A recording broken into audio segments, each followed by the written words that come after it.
Vangaveeti Varma audience మీదకి వదులుతున్న latest movie ఇది. ఇలాంటి సినిమాలు గతంలో ఆయన చేయలేదా? బోలెట్ చేశాడు. శివ నుంచి వీరప్పన్ వరకు అన్ని వైలెంట్ మూవీసే. అలాగని వర్మ సినిమాల్లో కమర్షియల్ డిష్యం ఉండదు. Real breath taking violent scenes ఉంటాయి. కానీ ఇప్పుడు వస్తున్న వంగవీటి అలాంటి సినిమాల్లో మరొకటి కాదు. ఎందుకంటారా? ఈ cinema real crime and political story కాబట్టి. వర్మ సత్య, కంపెనీ, రక్త చరిత్ర లాంటి చాలా సినిమాలు రియల్ లైఫ్ ఇన్స్పిరేషన్ తో తీశాడు. కానీ వంగవీటిలో ఫస్ట్ టైం నేరుగా రియల్ లైఫ్ క్యారెక్టర్స్ ని తెరపై చూపబోతున్నాడు. ఇంతకు ముందెప్పుడు ఆయన నిజ జీవిత మనుషులపై, నాయకులపై సినిమాలు తీయలేదు. తీసినా సినిమాలో వేరే పేర్లు, కొంచెం డిఫరెంట్ బ్యాక్గ్రౌండ్ ఎంచుకునేవాడు. కానీ వంగవీటితో గతంలో ఎప్పుడూ చేయని సాహసం చేస్తున్నాడు.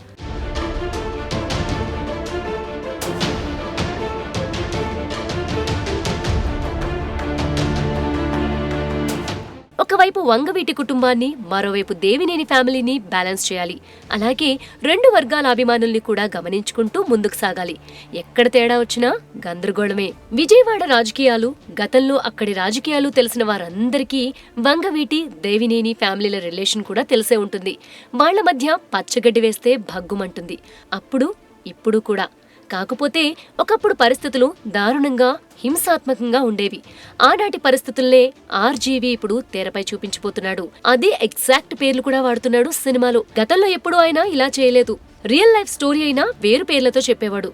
మరి వంగవీటి సినిమాలో రియల్ నేమ్స్ అండ్ క్యారెక్టర్స్ వాడితే దేవినేని వంగవీటి అభిమానుల్ని ఎలా బ్యాలెన్స్ చేస్తాడు? ఎవరికీ కోపాలు రాకుండా ఎలా చూపిస్తాడు?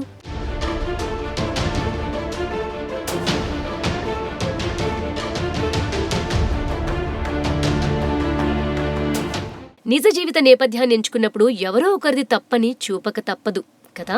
ఇలాంటి బోలెడు ప్రశ్నలు ఇప్పుడు ఆడియన్స్ ని వేధిస్తున్నాయి. వంగవీటి సినిమా తెర మీద కనిపిస్తేనే మనకు ఈ ప్రశ్నలకు జవాబులు దొరికేది.